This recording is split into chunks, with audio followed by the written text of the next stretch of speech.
स्वागत है आपका अपने YouTube channel medical biology world पे। और आज हम लोग पढ़ेंगे स्पिल मैनेजमेंट। स्पिल का मतलब होता है गिरना, है ना। तो स्पिल मैनेजमेंट जैसे आपका ब्लड, बॉडी फ्लूइड या केमिकल्स या कल्चर, कोई भी चीज़ें वर्क करते समय या हॉस्पिटल्स में या लेबोरेटरी में अगर वो गिर जाता है, स्पिल कर जाता है, तो उसको हम कैसे सेफली उसे हम क्लीन करेंगे, उस एरिया को, वही कहलाता है spill management.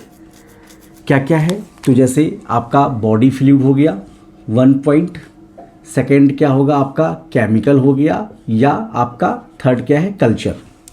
Clear.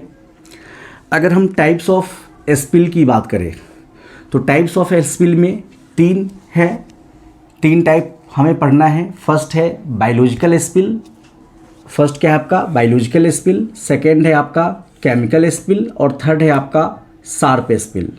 Clear. Biological spill जो कि क्या हो, ह्यूमन बॉडी से रिलेटेड चीज़ें होगी, है ना, बायोलॉजिकल। ठीक है, बायो का मतलब क्या होता है, लिविंग, है ना। तो क्या हो सकता है बायोलॉजिकल स्पिल में, जैसे ब्लड हो गया, यूरिन हो गया, स्टूल हो गया, कल्चर मीडिया, बॉडी फ्लूइड, जैसे एसाइटिक फ्लूइड। ठीक है, एसाइटिक फ्लूइड हो गया, जैसे आपका पेरिटोनियल फ्लूइड हो सकता है, पेरिटोनियल फ्लूइड। ठीक है, उसके बाद जैसे वेजाइनल सिक्रीशन। ठीक है, उसके बाद जैसे ह्यूमन इम्यून डिफिशिएंसी वायरस, जिसको क्या बोलते हैं HIV, है ना। ख़ास तौर पे जल्दी ये ज़्यादातर स्प्रेड फास्ट होता है।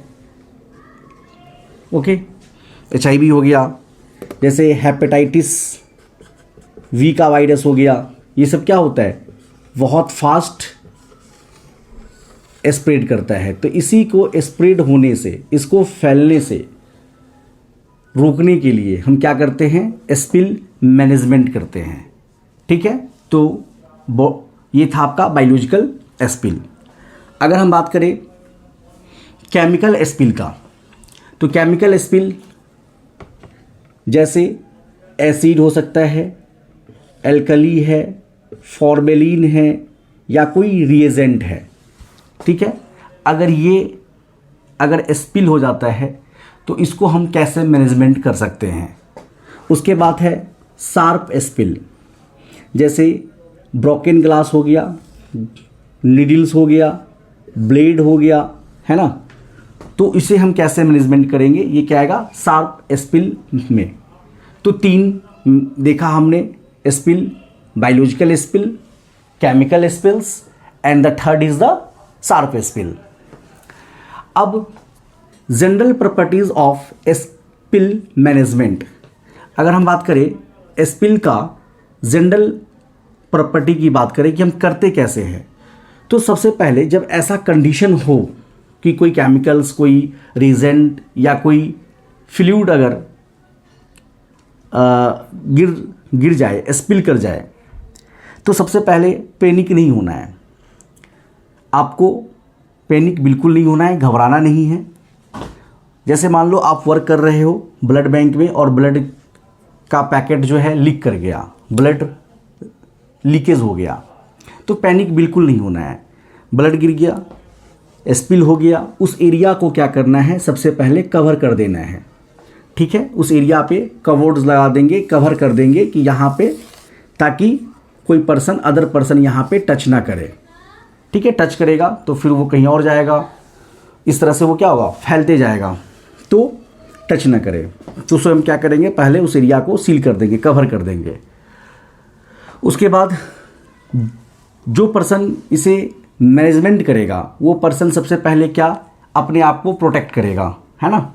तो वो पर्सन क्या करेगा, फर्स्ट पीपीई किट उन्हें लगाना होगा। पीपीई किट का मतलब होता है personal protective equipment. Personal protective equipment, ये भी कभी कभी एग्जाम में पूछ लिया जाता है कि पीपीई किट का फुल फॉर्म बता दो। Personal protective what, personal protective equipment. अब ये पर्सनल प्रोटेक्टिव इक्विपमेंट में आपने देखा होगा ग्लव्स होता है, ग्लव्स लगाओगे आप, मास्क लगाओगे, गाउन्स पहनोगे, उसके बाद फेस शील्ड लगाओगे, शूज़ कवर लगाओगे, है ना। उसके बाद आपको वर्क करना है। उसके बाद क्या करना है, तो प्रॉपर डिसइंफेक्टेंट करना है। जो इसके अंदर कोई हार्मफुल बैक्टीरिया या वायरस जो भी है वो उसे हम क्या करेंगे, डिसइंफेक्टेंट करेंगे। अब डिसइंफेक्टेंट करने के बाद इस चीज़ों को, जो टिश्यू पेपर्स होगा जो इसमें आपने इसको एब्जॉर्ब किए हो, उसको क्या करना है, आपको डिस्कार्ड करना है। वो जो डिस्कार्ड करना है वो बायोमेडिकल वेस्ट के रूल को फॉलो करके, ठीक है। ऐसे नहीं कि कहीं भी आप डाल दोगे, ठीक है। तो जैसे मान लो कि ब्लड है, ब्लड इज़ एनाटॉमिकल वेस्ट, तो उसको क्या करेंगे हम, येलो डस्टबिन में क्या करेंगे, हम उसे डिस्कार्ड करेंगे, ठीक है। तो अभी हम देखते हैं कैसे करते हैं इस चीज़ों को। यहाँ तक हो गया general property of spill management. अब देखिए, जैसे हम देखते हैं biological spill, step by step, है ना, कि बायोलॉजिकल स्पिल मैनेजमेंट कैसे करेंगे। तो बायोलॉजिकल स्पिल मैनेजमेंट, ठीक है। तो बायोलॉजिकल स्टेप बाय स्टेप आप इसको देखिए।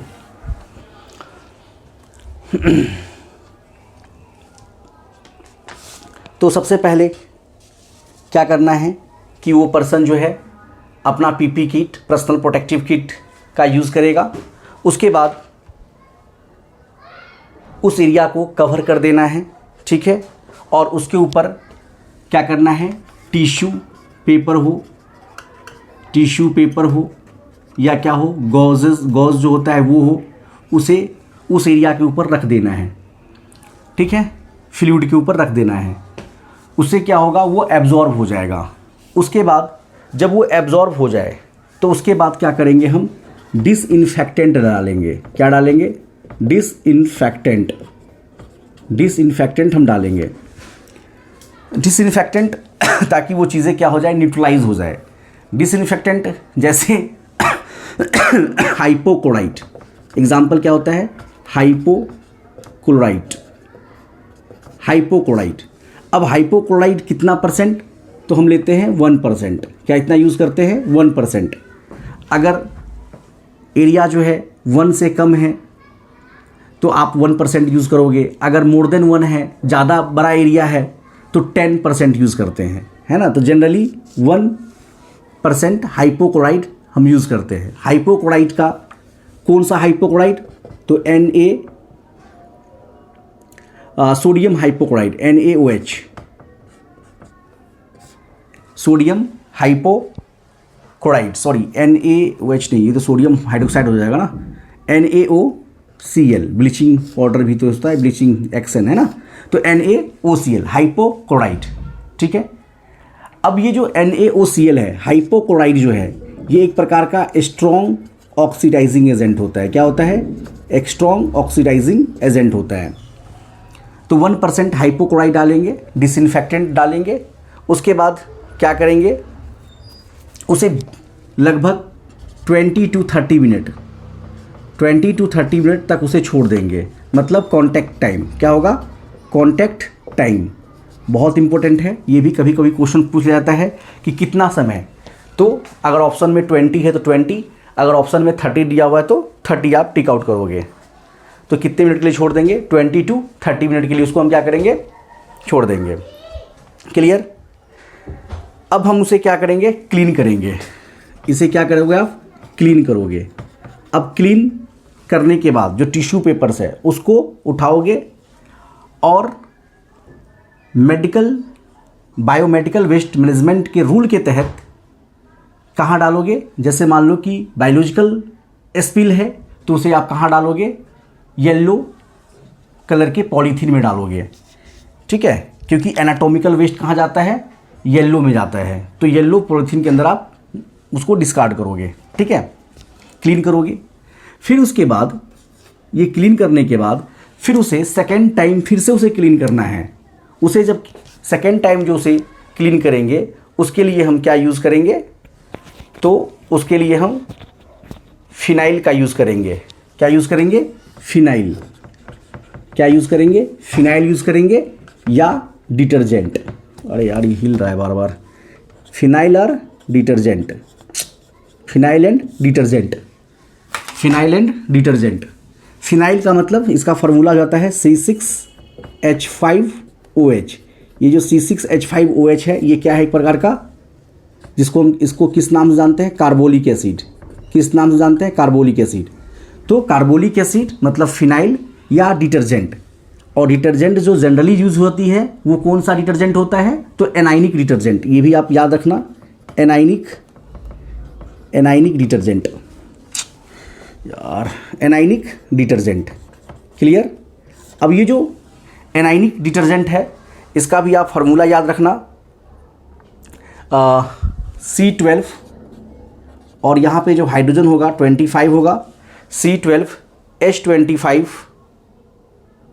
और सोडियम सल्फेट SO4Na।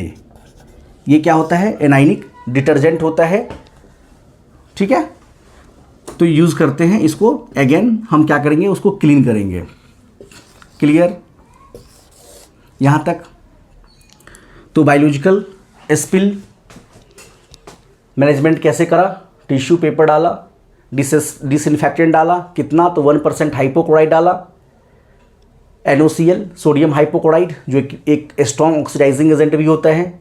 20 से 30 मिनट के लिए छोड़ दोगे। उसके बाद वहाँ से जो चीज़ें जो एब्जॉर्ब किया था, जैसे मान लो आप टिश्यू पेपर है तो उसे लेके कहाँ डाल दोगे? येलो डस्टबिन में, या येलो जो आपका पॉलीथीन होगा, क्योंकि एनाटॉमिकल वेस्ट उसी में डालते हैं।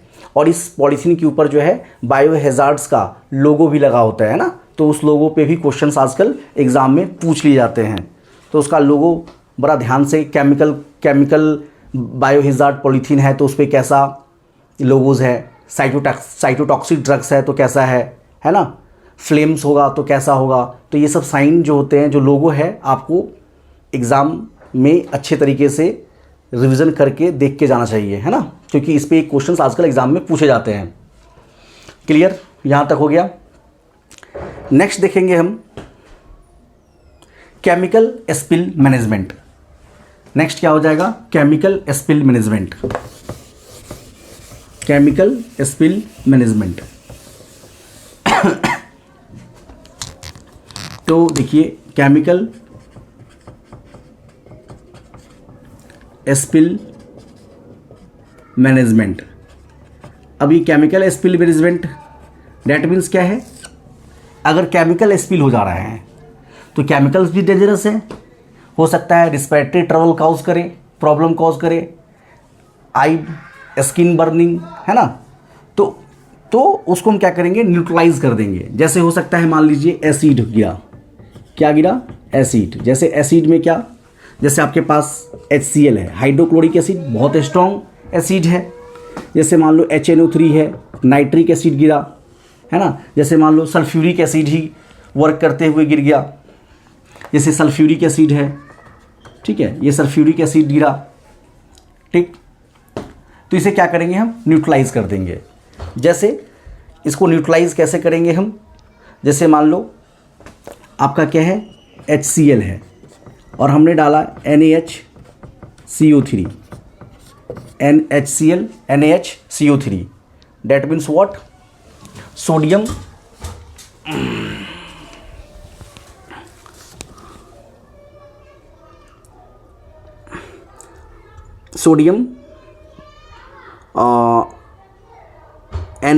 NaHCl3 हमने डाला, सोडियम बाइकार्बोनेट, है ना, NaHCO3। अब ये क्या कर देगा, न्यूट्रलाइज कर देगा। कैसे न्यूट्रलाइज करेगा, तो इसका जो रिएक्शन कंप्लीट हुआ क्या बनेगा आपका, NaCl बनेगा, NaCl बन जाएगा और क्या रिलीज होगा, वाटर रिलीज होगा और क्या रिलीज होगा, CO2 रिलीज होगा।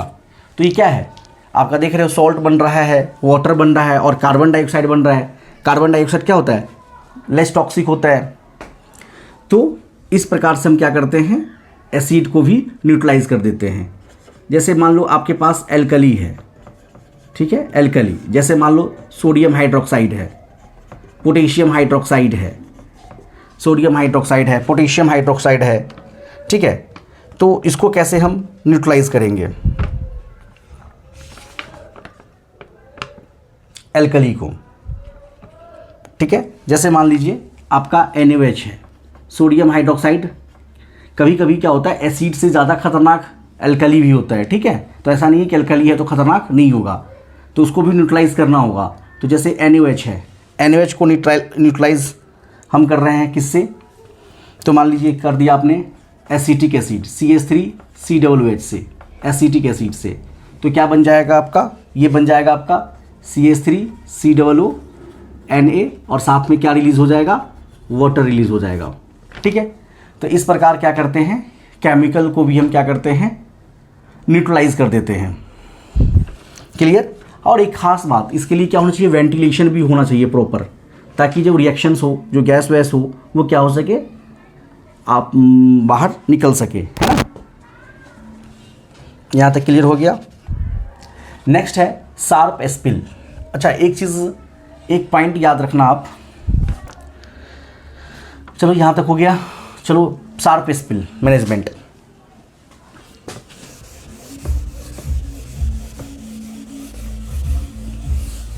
Sharp spill management.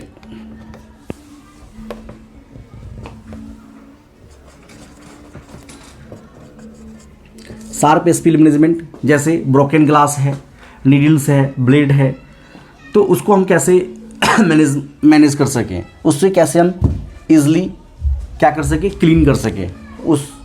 तो आपको जो शार्प है, शार्प स्पिल्स है, जो गिरा है, जैसे ब्रोकन ग्लास है, नीडल्स है ना, ब्लेड है, तो इसे कभी आपको हाथ से नहीं टच करना। उसके लिए क्या करना है, आपको यूज़ करना है व्हाट, तो फोर्सेप्स यूज़ करना है, या तो जो ब्रश डस्ट पेन आता है उससे आप इसको क्या करोगे, या फोर्सेप्स से क्या करोगे, उसको हटाओगे, ठीक है। और पंचर प्रूफ कंटेनर में आप इसे डिस्कार्ड करोगे। किस में डालोगे, पंचर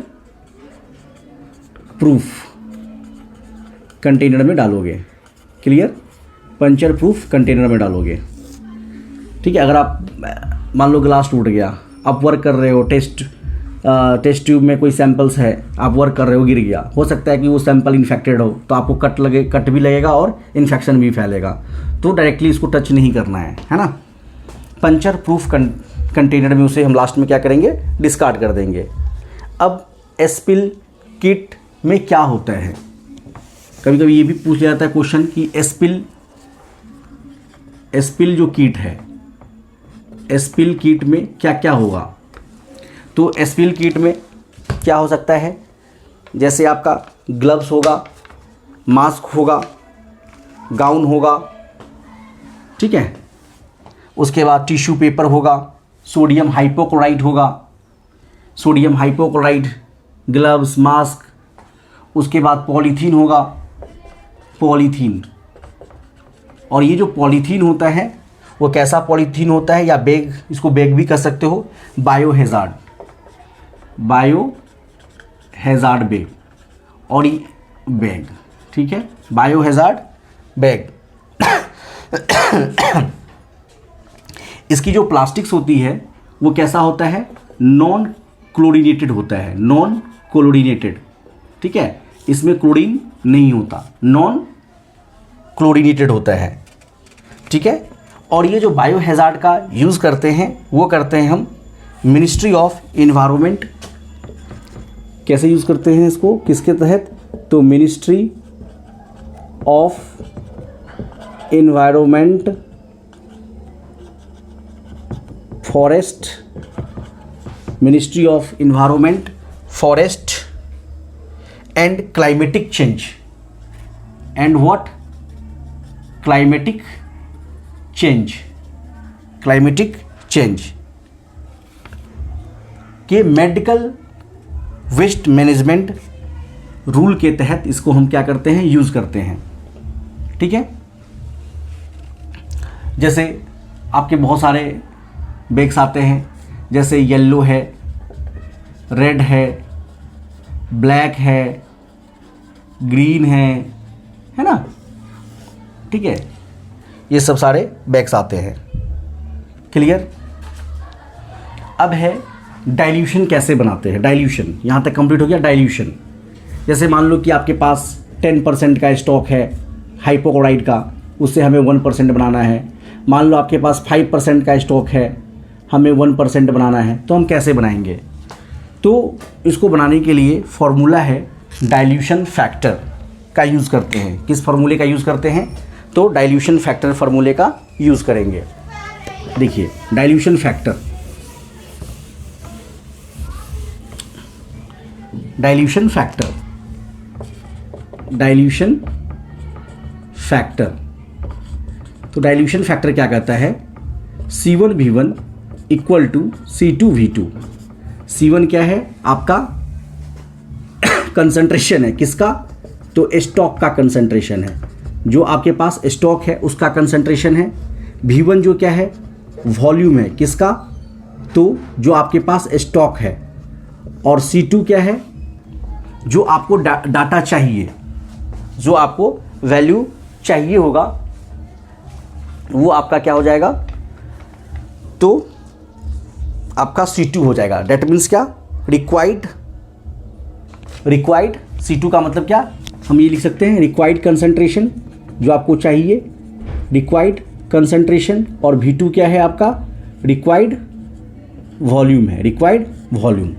तो इस फॉर्मूले से C1V1 इक्वल टू C2V2 से हम क्या निकालते हैं, डाइल्यूशन फैक्टर निकालते हैं।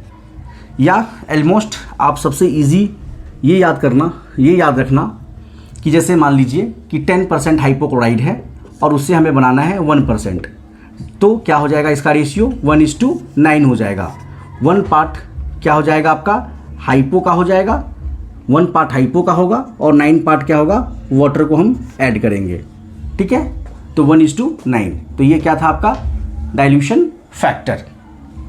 तो आज का क्लास था spill management about next day.